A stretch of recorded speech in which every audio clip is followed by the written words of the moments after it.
with me. All right. Good evening, everybody. Thanks for joining us on another episode of the Jet Blast podcast. Me and Andy and Lee are trying to stay thawed out a little bit. Even in Texas, it's been cold lately. One place it's not cold is in Arizona. And our guest tonight's going to talk about how nice and warm he is while we're all trying to throw wood on the fire and avoid ice storms. So great show last week. Great feedback that we had from that show. I mean, our numbers were through the roof. So we appreciate you guys listening. We'd like to hear from y'all some more on show ideas and things. We'll ask more about that at the end, but you can always find your host on LinkedIn and link up with us and let us know what you're thinking and what's going on in your world. We'd love to address it. So that's all I've got from my end of it. Andy, what's happening on your end? Not much, Nathan. Trying to stay warm. It was 2 degrees in Michigan this morning when we woke up. So, between that and ice fishing, same old here. Got some snowmobiling in this weekend, so that was cool.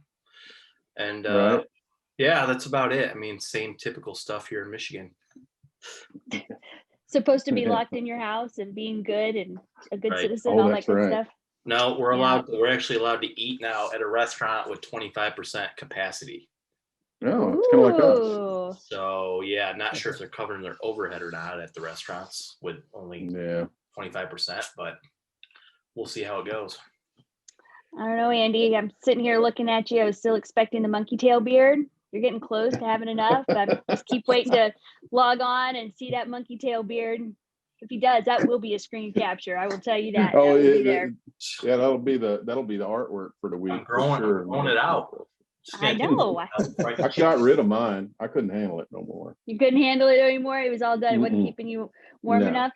No, it's a little cold in Texas. We're in the middle of a cold snap. I think we're in the 20s for the next week, which, if anybody knows my husband, he is under a bunch of blankets and not a happy person right now, but it is what it is. And the rest of us pretty much too. And we're not cold weather people. So you can have your ice fishing, Andy. Right. Well, I'll try it once. I told you I'd try it once. I don't know how many times other than that. I'll do it once. And that'll probably be it. So, but I'll get hooked. You know what? I'll bet money on that, Andy. We can bet money. We can do that. You heard it here first, folks. I will bet money that I will not get hooked on ice fishing. I'll book the over/under on the side over here. So over/under, okay, yeah, that sounds right. Dude, you get that nice warm ice shanty with the lantern going, and you open up your jar of pickled fish and eat that. Oh God. There's nothing else. PBR. Just the thought of that smell in your nice warm ice shanty is enough to make me not happy. With a Molson, because we're close enough to Canada, it might as well be. Right? Oh my goodness. Okay, so that's poor Jose. He's like, oh my gosh, why did I say yes to these people? Why did I do this? Why did I do this? But no, I'm really super excited about today's show. I mean, anybody that's known me, maintenance training, aviation maintenance, that's how I got into this great industry. I feel very passionate about it. Workforce development. I was very active, my first 15 years in the industry, that's what I did. And so today we're very honored to have somebody who's kind of taking a little bit of a different approach, leveraging a lot of the social media. If you don't follow him on LinkedIn, you need to. It's got a lot of great content, and then also just a lot of great people that he highlights on there. And so we have Jose Zaragoza with Code One Maintenance. And Jose, welcome. Very excited. I got lots of questions for you because what you're doing seems to be working. And so whenever that happens, you just want to share it with as many people as you can. Thank you. And I'm pretty impressed that you got my last name pretty good, down packed. A lot of them don't. Well, Lee's from Big Bend country down in South Texas, so she knows it. It's not by mistake. Right. Yeah. I'm from closer to El Paso than I am to Houston. We'll just say that. Yeah. Much more at home in El Paso. Yeah. No, thank you for inviting me. This is great to getting one of my biggest passions. What really drove me to start Code One is to best prepare military aircraft technicians, maintenance technicians to get good jobs, open up the opportunities when they get out. I am a 15-year Air Force vet. I was a crew chief on F-16s and A-10s. I would say it's about almost half and half experience, and learned a lot on the F-16. I really loved it. And I've been all over the country or the world. Lived in Europe, lived in Korea and Japan, deployed a couple of times, and been a couple of stations out in Afghanistan. I'm sorry, in the United States. So Arizona and Florida, to name some of those. And I really loved my career in the military, but I think when I first came in, I didn't have the mindset of staying in. I had the mindset of, working on F-16s because I am from Fort Worth, Texas. There you Nice. Okay, go. that's good. Yeah, born in Fort Worth. Then we moved out in the country, lived there for about 10 years, and then came back to Fort Worth. But when I came back to Fort Worth, I always crossed Lockheed Martin. So I always saw those F-16s flying around. And I'm a big car guy. I love, turning wrenches and stuff. So when my first year of college, wasn't working out because I was already burned out from school, I was like, I want to work on those. So I thought the military was the way. So I went, signed up with the recruiter. As soon as I got done with my finals, I went to the recruiter's office and I told him, hey, get me the F out of here as soon as possible. Yeah, right on. I signed up. I went there on a Friday, and Wednesday I was in San Antonio. And I hear that's pretty uncommon, but I was pretty determined to kind of start a new life. And right. And so I did 14 years of active duty and a year in the reserves. And I spent most of my time on the floor. I wanted to, I wanted to learn every aspect, different departments, and change up the pace as well. And just I learned a lot in those different positions I took in the military, and never took an office job, and it wasn't my thing. So I try to change up the pace of certain things, because some positions were just doing the same thing over and over and over, and I didn't like that. Yeah, but I did get proficient on removing and replacing and looking at certain things that I don't get to see on the flight line, doing different tasks. So I enjoyed my time in the military, traveling. That was a checkbox I wanted to get crossed out, and I did that. Traveled to 35 countries. Wow. I wanted to do deployments. I wanted to experience that, and I did that twice. I volunteered for both of them. I had to get waivers for both of them because it's just the timing was bad. So I got I got lucky with that, and it was a great experience. And what else? Of course, traveling and getting to work on F-16s and A-10s, and that I enjoyed that. But when I checked off all the boxes, I was like, all right, it's time for me to move on. And my plan was to go work for Lockheed, get my certs, and go to Lockheed. We'll work with my cousin. I was pretty much had a position ready for me to go. And it wasn't until the end of my enlistment I started learning about certifications like the A&P, the GRAW, the AET, the what else? Radio communications, systems and things like that. And I was just blown away. I was like, why is this not being, broadcasted out? Where is the outreach? Where's the awareness? And I talked to the Air Force CCIF, and he was like, yeah, we try to reach out to the maintenance people, but I was like, you're not going to find them on your normal Air Force channels because they're outside working. Yeah, 12. Yeah, exactly. Yeah. And it's like, yeah, we push it out. It's there all the time. It was like, I talked to the guy. He's a mechanic as well, and I was like, those computers suck, and there's like 3 or 4 of them for 60 mechanics. So the chances of them even getting on is just to do their documentation online and then get out of there. Just trying to do forms so we can go home, man. Yeah.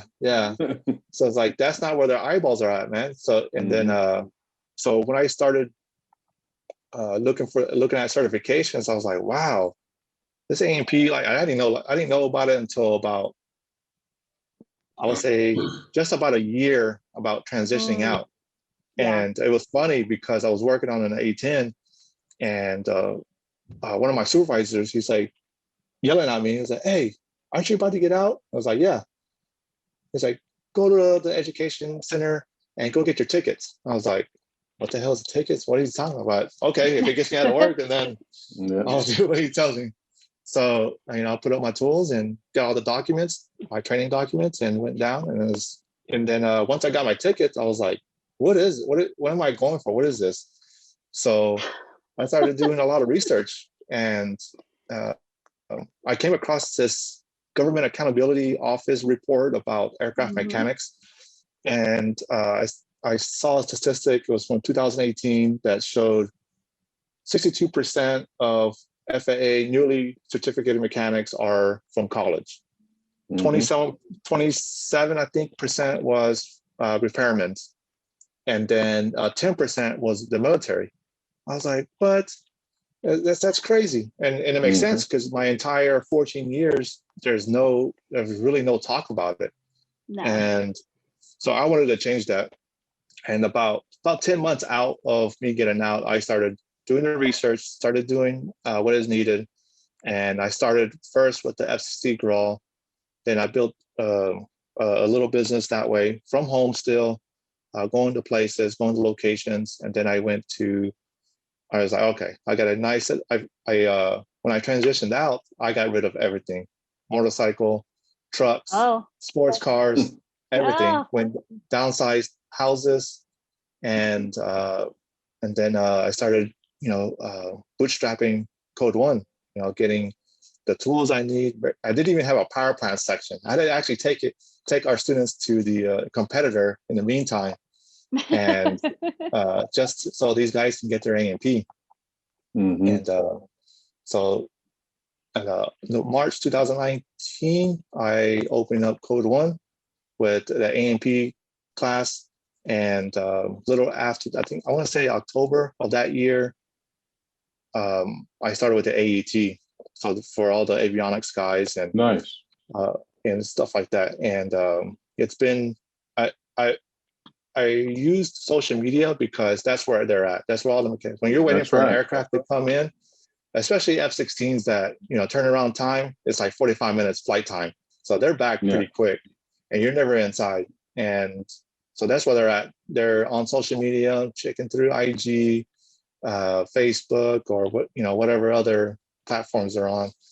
So I knew that, and no other companies were on there, and I don't think they're still not on there.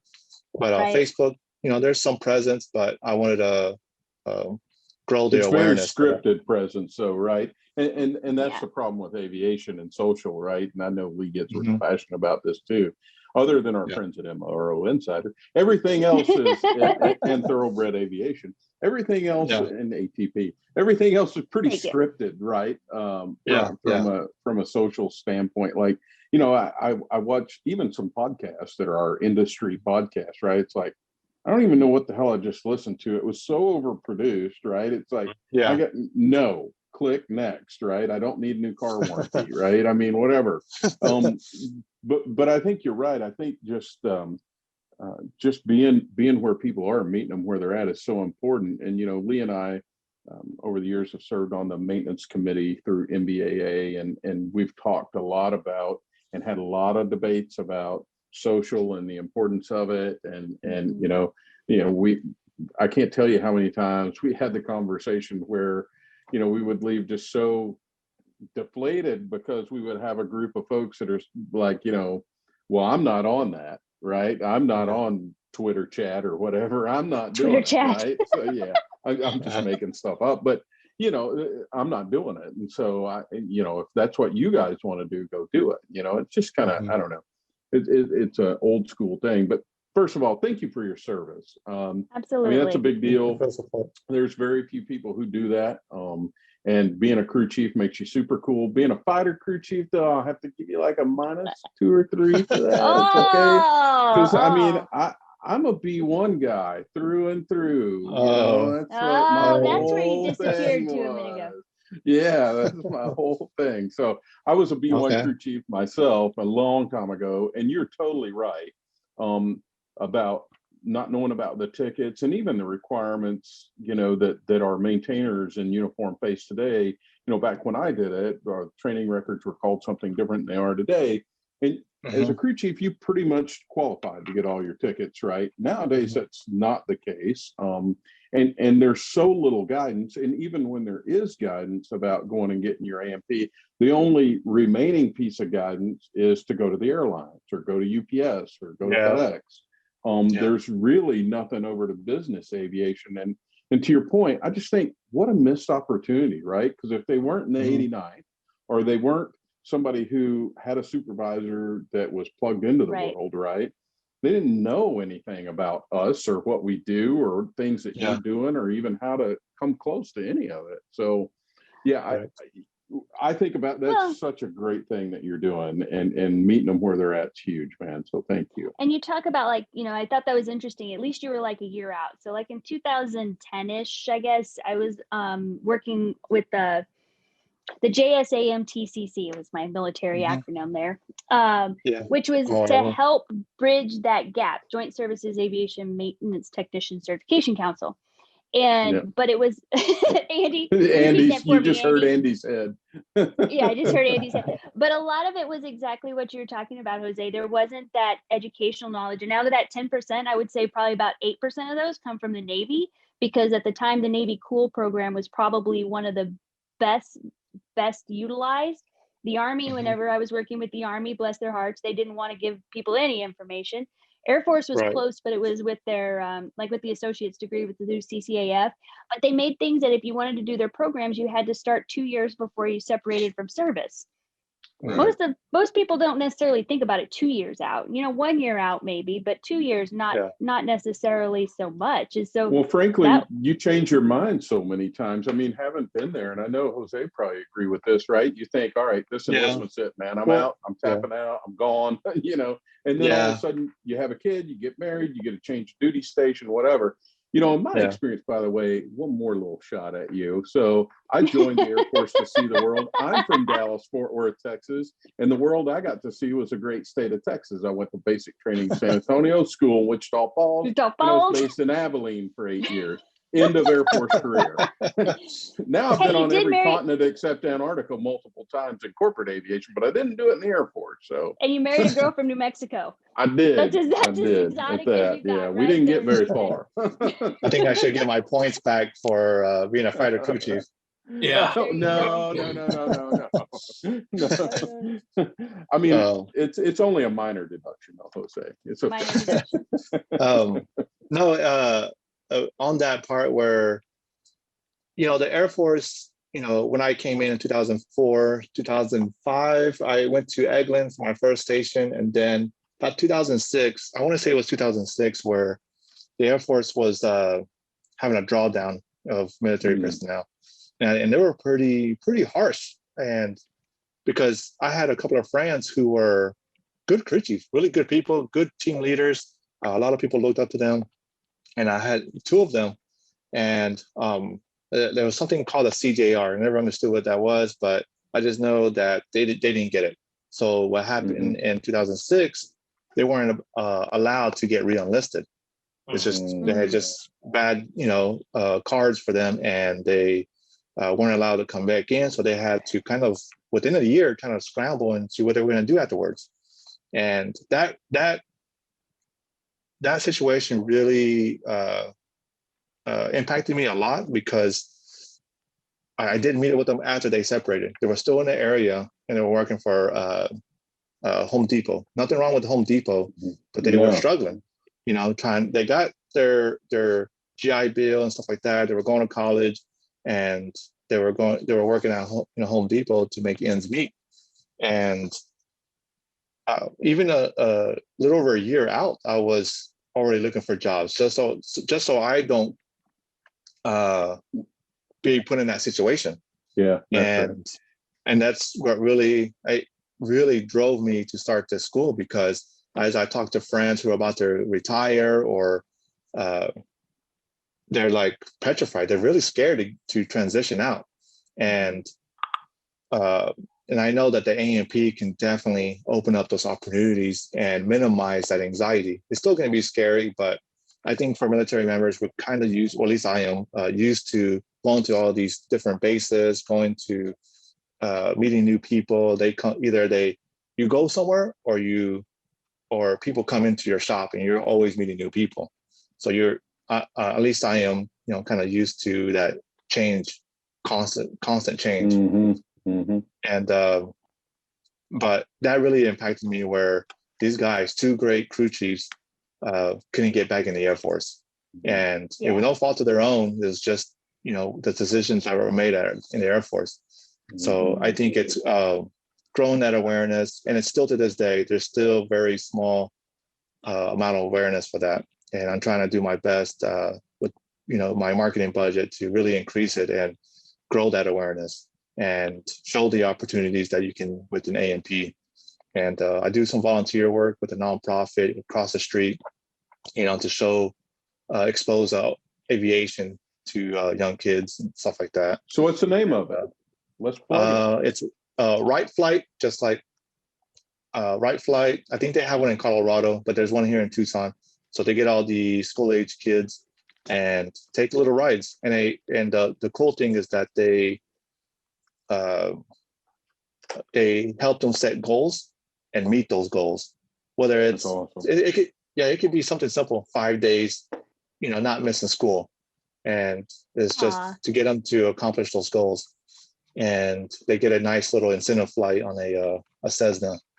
Very cool. I think it's awesome. So they get to fly around the town, land. They'll be back in 30 minutes, and they love it. I don't know, Andy. That might be a good trip. I don't know. Andy might be able to get the Myers down there. Ooh. Rightflight.org. Yeah, I could. Yeah, rightflight.org. It's warm down there, Andy. Yeah. It's warm down there. So we'll put a link to Right Flight in the show notes. We'll close with that in a minute, but still, we'll put it up there if y'all want to learn more. They do have a neat little webpage. I had to Google that real quick while Jose was talking. Right. Things are just the internet, so I didn't find it. But so Jose, when you're looking at people, because so when I worked at a 147 school. That's how I got into aviation, started what I was doing, and I used to have my military. They would come in, and like you said, they're just kind of lost, and you're talking to them, and they're like, well, I don't know, this is what I did. And I was like, well, do you even want to stay in aviation? They're like, well, I don't know. I said, well, at least get your A&P, because you can use it in a variety of different industries, and you've already put all this time and energy into this profession. At least get your tickets and your certification. And so back then, because with the school where I worked, it was either an all or nothing. You had to take the whole school. It wasn't, we called it there wasn't a 65-80 program is what we called it, to help kind of bridge that gap between the experience. And I was, so I'd send them to the Dallas FISDO, and had a student come back, and he was like, they don't like you over there. And I was like, what are you talking about? There's just this, keep saying that some little girl keeps sending all these people over here. And I was like, well, that's their job, is to review your training. Some little girl. Oh boy. Yeah. So I was like, well, let's see. Anyway, let me see who else I can send over there. But it was like this hesitancy to review what they give you credit for what you've already done. And it just drove me nuts. I mean, if you want to come back to school, and some students did, because depending on what they qualified for a ticket, but they didn't necessarily have the knowledge. So they wanted to come back to school, and that was great. But, it always kind of irked me. It's like, no, we should make something for those that qualify, go forward. And I think Embry-Riddle had a kind of a program in the Fort Worth area that you could go out to Carswell. I'm sorry, Joint Reserve Base, whatever it's called. No, it's Carswell.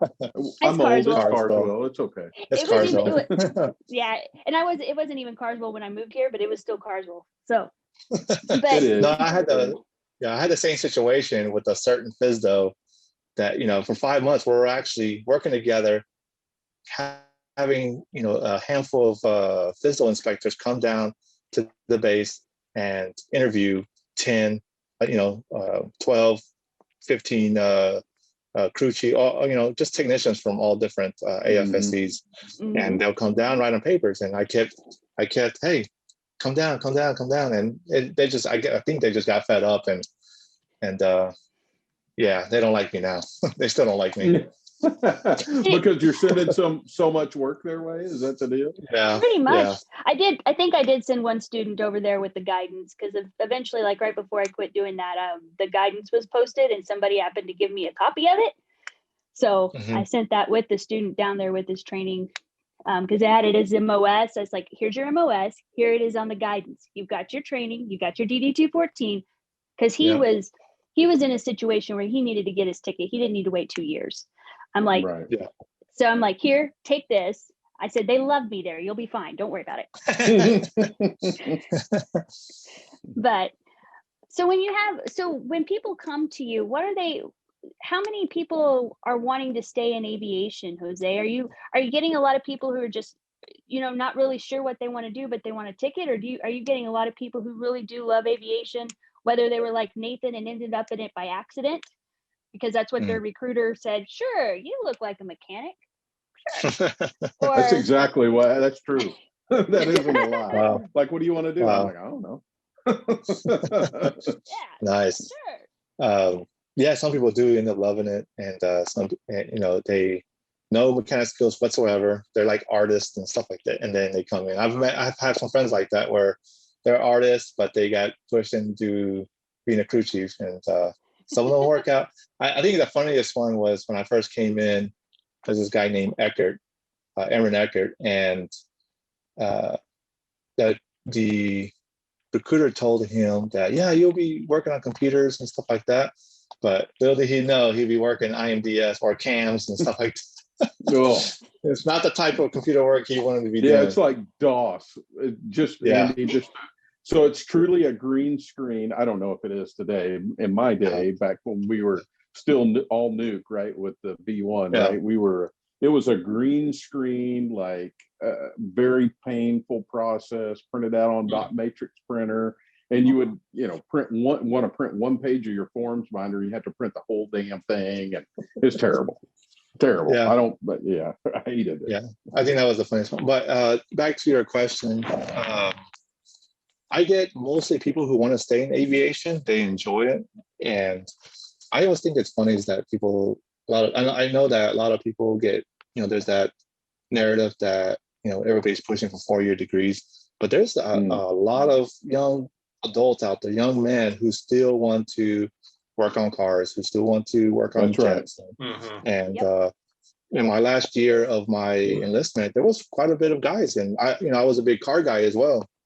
So I always had these young, 20, 19, 21-year-olds coming up to me and talking about cars, and they want to work on it and stuff like that, and helping them out. But so there's still a lot of it. There's still guys very passionate about aviation, and not so much with a 4-year degree. But so the majority of them, yes, they want to stay in aviation. They want to turn a wrench. I even had a chief master sergeant was one of my first students, Chief Thomas, and I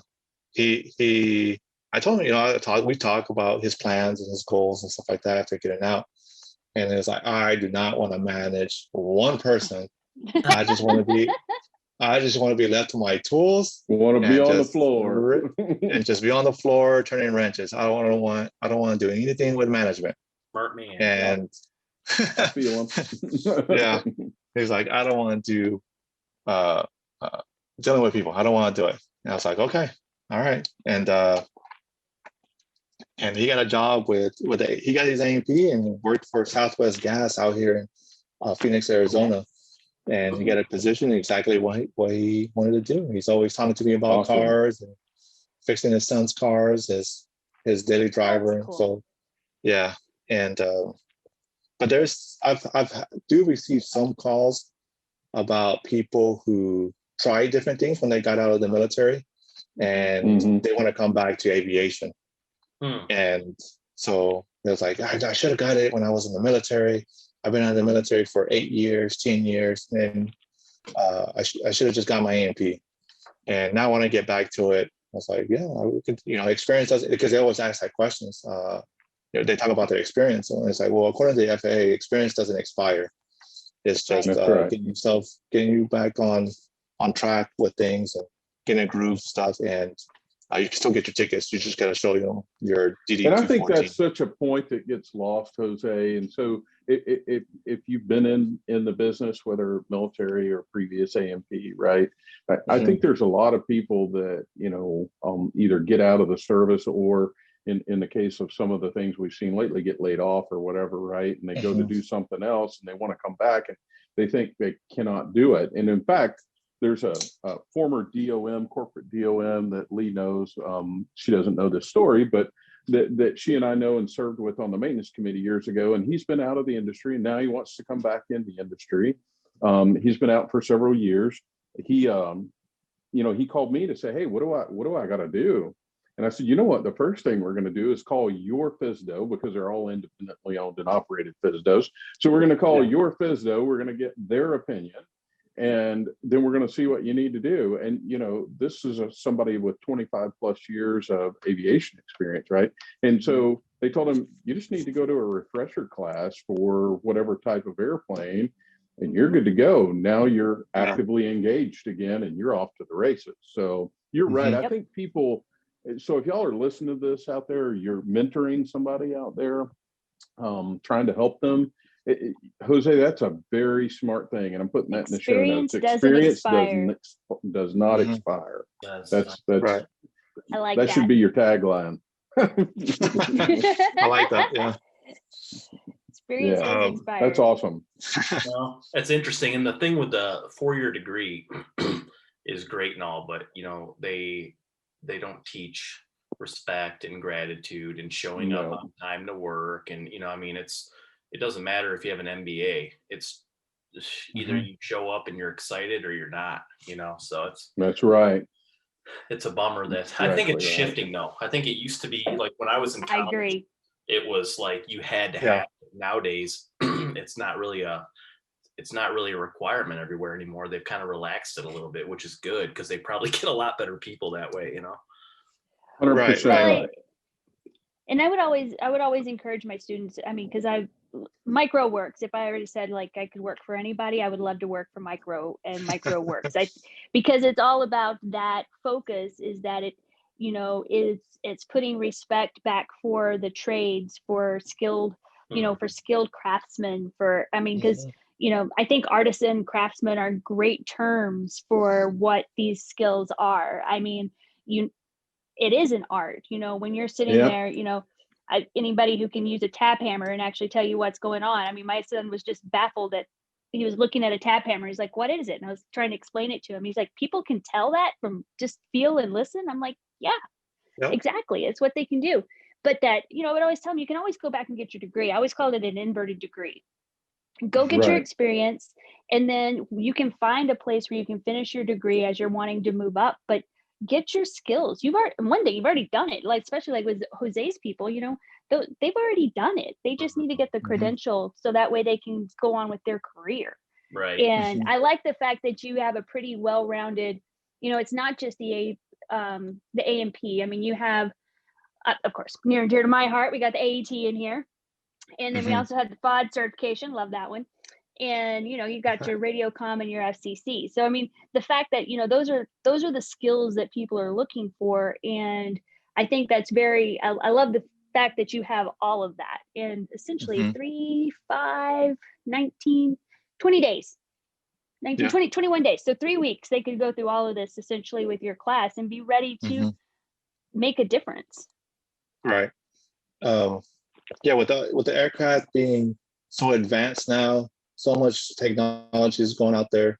I was talking to the chairman or the chairman of Spirit Airlines, Bob Johnson, and he was telling me about their plan for the maintenance guys, because some of their aircraft are over here parked up at Marana at Santa Aviation, and I sent him a picture. I was like, hey, here's your aircraft and stuff like that. And so we got into like what they're planning to do with that. It's like they're just gonna start putting in new stuff in there, the new technology. And while it's parked, we still need maintenance guys, and we need maintenance guys to do all this work while they're parked until whenever the industry starts coming back, like back to normal 2019 levels. And that's what they're doing. And that's why I tell everybody here, it's like here in Arizona, at least, and I know for sure in the South, there, aviation is still going. And I sat down with Mitsubishi Heavy Industries, which is formerly known as Bombardier, down here in Tucson. Yeah. And they told me, it's like, yeah, we're looking for 30 to 40 technicians from sheet metal to avionics to A&Ps.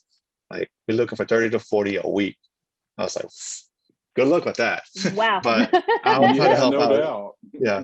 It's like, I'll try to help out as much as I can. And it's still booming here. And so I try to, they hear, of course, the airlines portion of it. I was like, there's still cargo, there's still MROs, there's still FBLs out here that are still looking for technicians. Yeah. You might have to move around a little bit, and things might, it's, you have to, I think sometimes, and, it's funny. So I live in the Fort Worth area, and, Jose, I would always laugh because I would have students who, I remember this student, I just wanted to shake him. He was like 20 years old. He finished his A&P. He was a great student, had an opportunity to go work up in Addison at the airport up in Addison for Bombardier, and doing some stuff up there. No, that's just too far.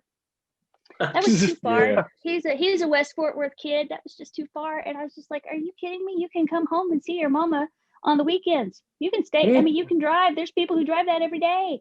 And I was just like, I mean, it was a great job. But, sometimes I think regardless of the industry, we kind of get in our little comfort zones. And so you think airlines, I can only go work for American. I can only go work for Southwest. And then you start, or like Lockheed. I mean, luckily, you looked outside the box and it wasn't Lockheed or nothing. And, those people get so like focused in on one. And, in our area, one of the great things is there's everything here. You want to do, I mean, what do you want to do? You want to go into manufacturing? You want to work in business aviation? You want to work for a corporate flight department, charter, airline, cargo, medevac? What do you want to do? I mean, but you have to open up your mind to those might be, and there's even helicopters. You can even go work on helicopters. Opening up your mind to what those opportunities are. Kind of like you were saying down there, there's other stuff. Yeah. Great opportunities. Right. Yeah. Speaking of helicopters, there's tourist helicopters that's kind of taken off around the Grand Canyon, Las Vegas area. Yeah, they changed the rules for Grand Canyon. So on where you can fly. So. Oh, nice. They did just change the rules on that? It was a couple of years ago, but So, we'll see more of that. And there's going to be more need. You're exactly right. That's interesting. I mean, we get requests through MRO Insider with our facilities all the time. Can you help us find technicians? Like, no, not really. If you're of somebody, I do my Find a Job Friday video, and I'll help out where I can and pass resumes on. But I won't mention names, but one of the medium-sized shops has been looking, and they have 15 technicians, and they're trying to get them to build up their 145 and offering to send them to school, and they don't want to go to school because then they told them, I don't want any more responsibility. So I don't want to go to school. Oh my God. So they're offering to pay, like, hey, you can go to Gulfstream, whatever school, or Citation, whatever school, and we'll pay for it. And that's all right. Like, and like, hey, if y'all are listening to this out there and you aren't doing that, you're crazy. You're crazy. That is free money for you down the road. That's only building your personal brand and your portfolio. Do that. Exactly. Come on now. So I'm not even really sure how to take that, Andy. Well, it's interesting, and I didn't know that Jose existed, to be honest, and it's pretty neat because Craig that works for us, he's a helicopter from the Army, and we won't hold that against him. I know. He's always said the same thing. He said, how many people are in the military and they get out and they don't have an A&P? I mean, we should be pulling from there and helping to train them and help them get their A&P. So I think it's very cool, and it's you just thinking outside the box. I think it's great. Yeah. Yes. Well, it's leveraging the tools that were already there. I mean, Jose's not doing anything that hasn't been done before. He's just making it more accessible. And I think that's one of the things that that really spoke to me when I saw what he was doing is that, and I mean, that's what it is. It's about being accessible. He's not, it's the, I don't even know how to explain it. It just is so cool. It's just so cool Thank you. for what it's And happening. yeah, and Andy, sorry, I'll do a better job of getting the word out. Yeah. Getting my name out there a little more. It's not your fault. I mean, But in no, all no, honesty, yeah, I'm an it's just a joke. mechanic, so it's Yeah. I don't have a mechanical background, so I just don't know those things, and so I'm just listening to people, say that this is, and I don't know if it's a thing or Yeah. what it is, but it's definitely cool. And now I'm following you. I friended you this today on LinkedIn, so we're connected. So I'll definitely share some stuff. That's cool. Well, Yeah, I think I just think it's so cool, right? I mean, I know your business.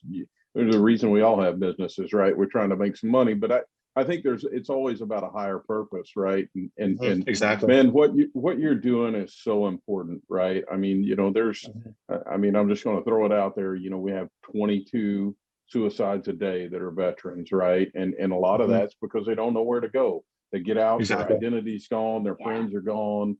They don't know what to do. Sadly, some of that's crew chiefs. I know, Jose, you probably see in some of the social media circles like I do. Yeah. Seems like every day there's something about some crew chief that he or she just couldn't deal with whatever, and they made a decision that has a ripple effect they never even could have considered. So, I think giving folks hope in what you're doing, I think is pretty awesome, man, because it may not be what you intend, but what I hear, what I think is a beautiful thing is that if there's folks out there getting ready to transition, there's hope, man. There's people that are trying to bridge this gap for you. And that's what's so important. So I mean, I can't thank you enough for it. I wish I'd have had that opportunity. I just got lucky. Another big passion of me is to get the young adults as well, high school, like 16, 17, 18, and just starting, they talk about a lot about, they need to live their childhood and stuff like that. It's like, but they're 2 years out from being adults. They're going to be out in the world. It's like you can balance it, right? So that's right. So I actually partnered up with a nonprofit to help them get young adults into sheet metal, because I'm not sure if you know, but there's repairman certificate. So right, sure. There's another little path to get into aviation without having to go to the military or a Part 147. You can go straight into a trade school that's not really like an 18, 24 month. They can pay $3,000 and learn sheet metal, strictly sheet metal. And then they can work on their airframe rating while they work on sheet metal and get a job right after high school and not having to go to college and not having to go to the military either. So there's a third pathway to getting your AMP or getting into the aviation industry. Well, and I think, there's more MROs that are doing things like that for that repairman certificate, getting people to come in and train, and then kind of developing their own talent, their own pipelines. And, you think about it, with all the CTE programs, there's a refocus on those skills. Like you were talking about, like sheet metal, different things along those lines. I mean, I even think of my son right now. He's never taken a shop class. He's actually taking welding and this year and loves it. He loves it. And but it's those classes. I mean, we're pretty fortunate. My husband's pretty handy, and my dad has always exposed him to a lot of different things. But not all kids get that, but they like it when they get involved. Exactly. Well, we need to give them the ability to choose, Lee, to your point. I mean, PS4 and or PS5 or whatever I bought for Christmas, and Bitcoin mining. There's more to life than that. I mean, we can. There's a lot of things, and I think just trusting these kids to give them freedom of choice, I think is such a big deal. but we're not really doing that if we don't give them the exposure, right? And create Right. an atmosphere. So this Right. rightflight.org thing is I think super cool, right? Because you're just giving another choice. Yeah. I think that's awesome. So Jose, when you're looking at placement for the people who come in, so when you're your students come through and they're getting their licenses, they're getting their certifications, what do you do for placement? How do you handle that? So I've talked to most of the repair shops around here, the two major ones, Bombardier, well now Mitsubishi, but Mitsubishi and Bombardier still are here. Bombardier still does the business side, and Mitsubishi does the commercial side that they bought out. And there's Ascent Aviation, which is another big employer out here as well for aviation maintenance, and Jet Yard's coming along.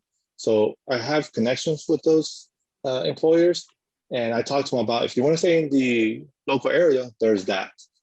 And I tell them about, I give them connections, the HR people or the recruiter or whoever. I give them cards for that, and I don't get anything for it. It's just to help. That's the whole main point, is to get these guys jobs, because it is scary. It is scary for them. I'm already used to all the different changes, but a lot of them are not used to that change.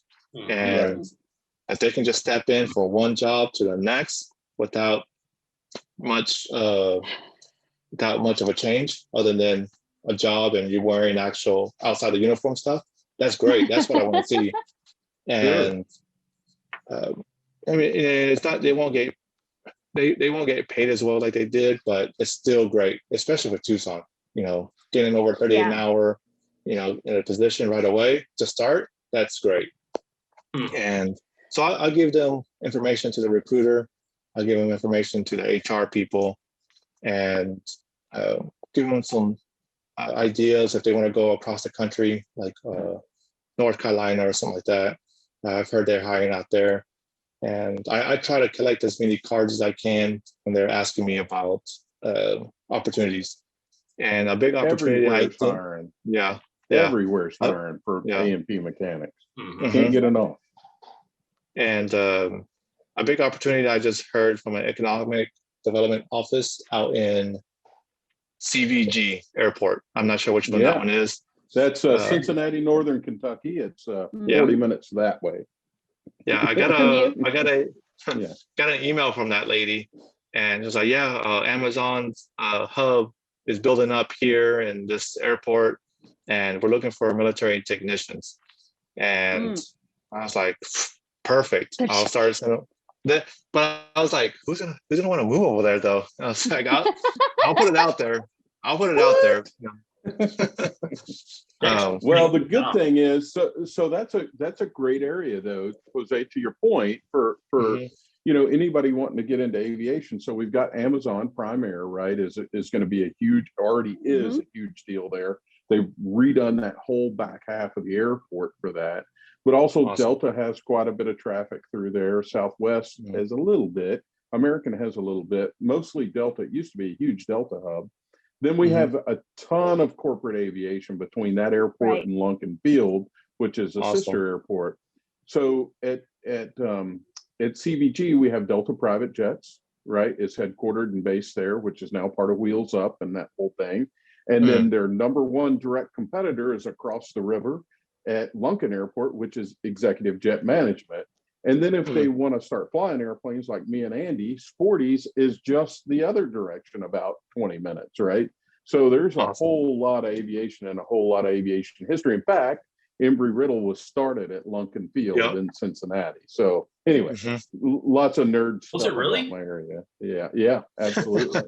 I know that was like the original Aranca factory back in the day, where they were building champs and all that stuff until the flood.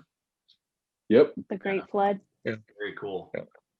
Yeah, but I know a lot of people from that area, and I was like, maybe they go over there, Ohio, Michigan, or Kentucky. I've had friends from that area, but I put it out there, and I think working for a cargo company would be great as well.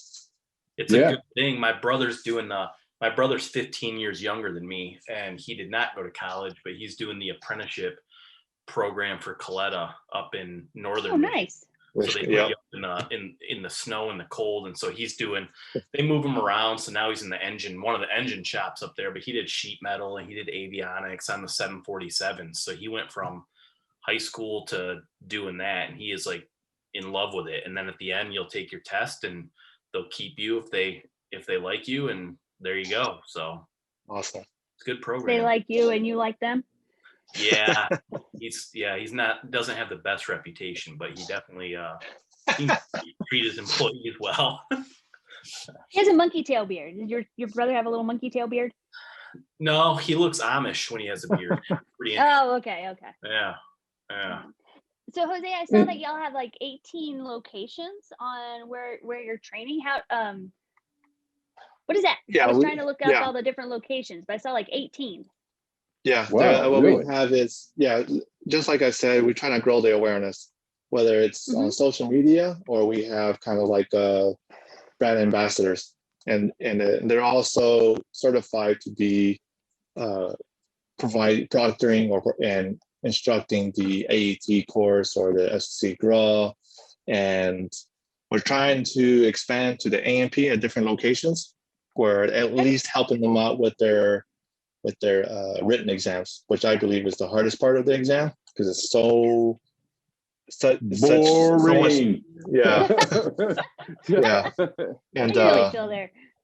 That's terrible. And, I try to help them out with that portion, at distant locations, because there's not a lot of support in Asia. There's not a lot of support in Europe. There is for the military guys out there, there's a DME actually in Frankfurt, I believe, airport. Huh. And so I've been kind of trying to put that out there, where if you're looking to do your AMP, you can get your writtens done on Ramstein, and you can get your actual certificate from this DME. And I try to provide that number to all the people out there in Europe. Well, that's another question. Do you ever have problems with people finding DMEs? Yeah. Even here in the States? Yeah. Yeah. One of the questions I get asked is like, are you going to have a DME on site? For what I understand is a DME is not supposed to be instructing plus on site at the same school. I guess there's a conflict of interest. And I kind of I guess I'm not articulating enough about that, because one of the major advice I got, and I'm glad I took it, was if you can get the FAA out of your back, out of your office as much as possible, do that. So, because what I wanted to do was have everything in-house, certified, get my facilities, certified by the FAA, so that the DME can come in and do their thing. But there is a approved facility right around the corner. I can basically throw a rock at it, and it keeps the FAA out of my facility, because they're grouchy, they're grouchy guys out there. And they wait to go retire in Tucson. Yeah, and like I said, I've had bad experience with these inspectors. So if it helps, I'll do it, and just directing them to the correct people. Yeah. Well, I know, like in our area, we had a whole bunch of DMEs that retired. So there's only a couple that are left here now, and it's really hard. And at the school, they were talking about the conflict of interest, and the school did a very good job. I mean, they did a very good job. We just had one inspector a few years ago who just could not get past it. And he hated the fact that we didn't charge enough for the O&Ps, because essentially, if you went through the program, you could get your general airframe and power plant. You could do all three of them for $150 if you were an in-county student, and they didn't like that. So it was like, well, we're not making any money off of it. So there's a conflict of interest. They're like, but we're not making any money off of it, and it doesn't go towards our rating for the school. But it was just, but then they changed some of the rules, and we lost DMEs in this area. So there's only a couple of private ones, and it's a problem. Yeah. It was a problem here when I first started up, because I was getting When I first started school, I was getting 4 to 5, but then there was obviously the 147 school, and then there's the Marana course out there, because the Army Guard up there only serves the Army Guard. Nobody, not even active duty, no, not reserve, but they have a handful of students. So the need for DMEs was a problem down here, and just about everybody was trying to pressure the physicals. Hey, we need DMEs, and they finally gave in, and they got us, I want to say, 2 more approved ones, and one dropped out because when COVID hit, they were just an admin issue between the candidate and the physio, and he's like, man, I'm done with this, and that's a nice way of saying it. There was a lot more to it. There we go. But, gotcha. Yeah, for sure. That's a short story. But yeah, and but now we have 2 more approved down here, which is awesome. So it's good. It's still a problem, but once everything comes back, to 2019 levels, they're gonna have a good old time. Yeah, right on. Yep. Well, Jose, this is it's great to see the fact that figuring out ways to spread the word, getting the proctors out there, the written exams, the training to get your ticket, all that good stuff. And it says you've had over 400 successful completions of your program. Wow, and that's amazing. That's just amazing. That's a great way to put it, Nathan, because that's 400 technicians that may or may not have continued on.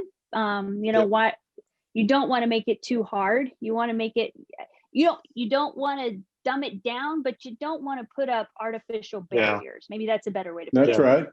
That's right. It's it's not about giving people a free pass at all. It's, again, just creating a path, right? It's just letting folks know that there's a way to do this.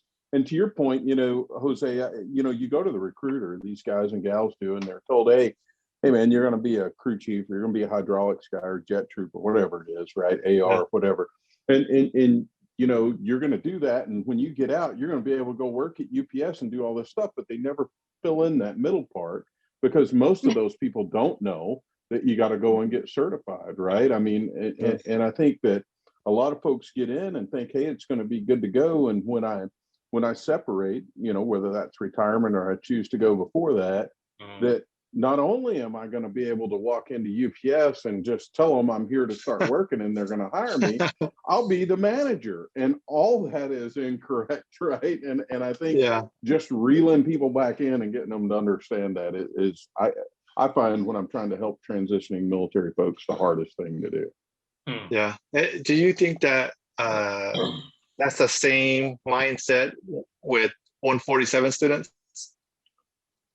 I don't. They think that they believe they're going to graduate and have their A&P. Yeah, I think a lot of them are sold into it, right? It depends on the school. Lee's exactly right. I know some that's their marketing pitch, right? That guaranteed you'll come here, and I can almost read the flyer. Guaranteed you'll come here and you'll leave here with your A&P. We're 100% pass rate. Really? Yeah. I mean, nobody failed. I mean, look, at the end of the day, 50% of doctors, 50% of lawyers, and 50% of A&P students and pilots all finished in the bottom half of their class. Somebody was last. Right. Yeah. And somebody didn't make it. And they had to try again, and that's all right. But to say that we're 100% pass rate, really? 100% pass what? Yeah. What are you passing? That's always kind of what it's 100. What are you passing? Dude, that's Jose. That's a discussion offline. We're not going to record my commentary on that. Okay. Because that's a whole other one. But I think that I remember, I know we're getting close to the end here, but I do remember, you have to be realistic. And I think sometimes we try to sell things that are unrealistic.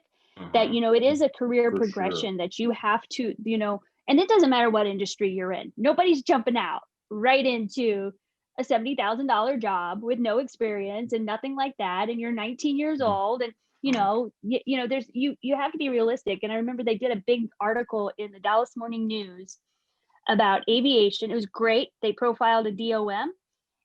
They showed how much money he made. He was a DOM at UPS. I was like, and this was early 2000s. I was like, this is not normal. You don't get out of A&P school and get that job. Right. I mean, Right. that's not what's going to happen. There's a lot of things that, you have to do to train yourself. Like Andy was saying, people who are turning down training, you have to invest in yourself, and there's so many opportunities there. And, that was something that, when working at the 147 school, I consistently told my students, this is, no matter what your industry, you have to invest in yourself and in your career as you're going forward. So you can't stop. You have to be willing to stop. learn. You have to be trainable. Oh, That's yeah, right. that's a whole, yeah. I mean, the sky's That could be a whole episode in itself, right? About knowing yourself and knowing what you don't know. I think that's no matter whether you're weaving baskets, throwing newspapers, fixing airplanes, whatever, it's so important to know what you don't know. I can't stress that enough. And especially you folks that are getting ready to transition from the military, I hope y'all are listening to this. Just recognize that, you've done a lot of things. We love you, but there's a whole thing, this whole civilian thing, Jose, right? This transition is weird. They're weird. These civilian people are weird, man. These civilians are weird. I don't know. I just think it was funny that Andy was talking. I'm sorry, go ahead, Jose. Oh, okay. On that note, we're talking about the transition, invest in yourself, because that's one of my big taglines is invest in yourself, invest in yourself. Some of the examples I did was learning marketing. Back in 2014, I picked up marketing, and then I started learning about interpersonal skills because I knew I was going to have to do interviews, talking to people, negotiating. I'll do all these things that, we do on a daily basis, but we don't work on those type of skills. Right. And I invested in myself. I went, I was stationed out in Okinawa, Japan, and flew back to the United States, went to LA and earned interpersonal skills. And one of the exercises was going on Hollywood Boulevard and just randomly just talking to people. And I'm a shy person, and I was a shy person, but little by little, I worked on it. And I was just getting ready to get out of the military. And so that's one of the skills, marketing, interpersonal skills, whether it's learning how to negotiate, like those things are very important when you get out, and sales as well. And it's all, working with the recruiters and things like that. It's and I'm still doing it. I'm still working on it. And I think some of those types of skills when you're about to transition is super important. Mm-hmm. Yep. And the funny thing about sales is they say the number one question, which I've had to do this, is sell me this pen. And at the end of it, what you should say is how did I do and what could I have done better? And the person hearing that right away is on you and thinks you're great because you're trainable and coachable. They don't care to get the best sales pitch ever. They want to hear what, okay, well, he actually cares what my feedback is, and he wants to improve on the next one. So there's always something to learn. Always. Exactly.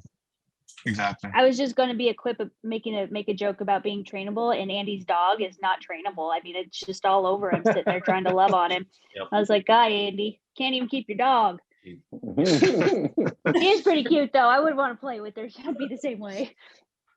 But so Jose, just kind of, so in closing, just to think a little bit about when somebody would talk, if you were going to give some advice, just to somebody who is maybe transitioning out of the military, thinking about what they're going to do, what would be the first thing besides call code 1 if you were in the maintenance side of it, besides that, but just kind of that first thing that you would tell them when they're even thinking about it? I would think about obviously the certifications, that if they're going to want to stay in the aviation, that's a big one.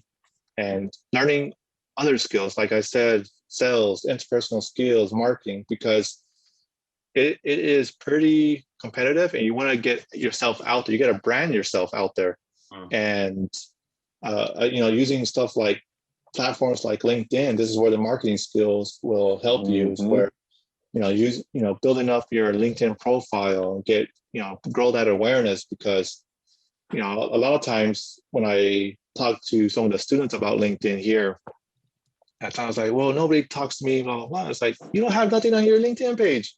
You're gonna have to talk to 100 recruiters, HR, and all these people, and might one respond to you, but that one is only gonna that one is gonna get you the job that maybe will help you. I wouldn't just do 3 recruiters or 3 HR people. Just LinkedIn is just is your oyster for looking for a job. It's out there, and contact 100 people, contact 1,000, and then when you start following that to 5 people who you really want to work for, man, you have so many options. So and it's free. It's free. Free. It's free. So learning the skills, learning those skills, negotiating, doing the research, especially I've seen that a lot of guys get these really bad contracts when they know that they could have gotten more. So learning to negotiate, doing the research, picking up some skills like marketing or sales, and getting your certifications for the aviation. And that's what I always tell everybody, is learning those skills. Always pick up those skills, because it can help you how to deal with a boss, learning to negotiate. Or and like, if you have kids. Nathan, oh gosh, that's a whole other story. And like Nathan said, civilians are weird. Yeah. So that's going to be our civilians are weird. Yeah, that'll probably be the name of the show, actually. Civilians are weirdos. Civilians are weirdos, man. And that'll probably be like our #1 podcast, trying to figure out what Nathan's talking about. It probably will. It probably blow up. So Jose, so we'll make sure we have all of your information in there, and absolutely. I just have to say kudos to you, personally, professionally. This is something that I feel very strong about, and you found a way to not just talk about it, but you found a way to actually do it, and you're making an impact. And so, if we ever get out to Tucson, which there's no ice out there, so my odds are much better than going to see Andy in his ice shack. Hey, we're doing it. Yep. Yeah. Okay. Yeah, we are. But but no, but kudos to you. I think this is great. And, if y'all haven't followed Jose and seen what he's doing with Code One through social media, LinkedIn, you need to get in touch with him. If you're an employer looking for somebody, you might want to reach out to him. Of course, Nathan and I are always near and dear to the business aviation side, whether you're an MRO, corporate flight department, charter department, there's some great people out there, and Jose might be able to hook somebody up all over the world. So you need to reach out to him. But very cool. Thank you very much. Really, really appreciate it. Yeah, thank you for your service Jose. and your continued service. Yeah, man. Thank you very much. Thank you for the support. We really appreciate you. So if you guys want to learn more about Right Flight, you want to learn more about Code One maintenance, you want to just talk about crew chief stories and how we pick on specialists and all those kind of things, you can always hit up Jose on LinkedIn. Best way to get him. And then for me as well, I love talking crew chief stuff. Again, our veterans are a special group of people, not just because I was one, but a lot in my family, and it takes a special person to make that commitment and provide for our country for very little, right? And there's so much on the other side, right? And Jose, you're doing good work, man. We really do appreciate you. Andy, stay warm up there. I'm gonna go build a fire right now. Yeah, I've got one going in there. It's like rocking. I'm gonna go in there next. So nice. Appreciate you guys. I smell my dinner, and we'll talk to you soon. Jose, thanks for all your work, man. Thank you for having me. It was awesome. It was a great time. Appreciate it.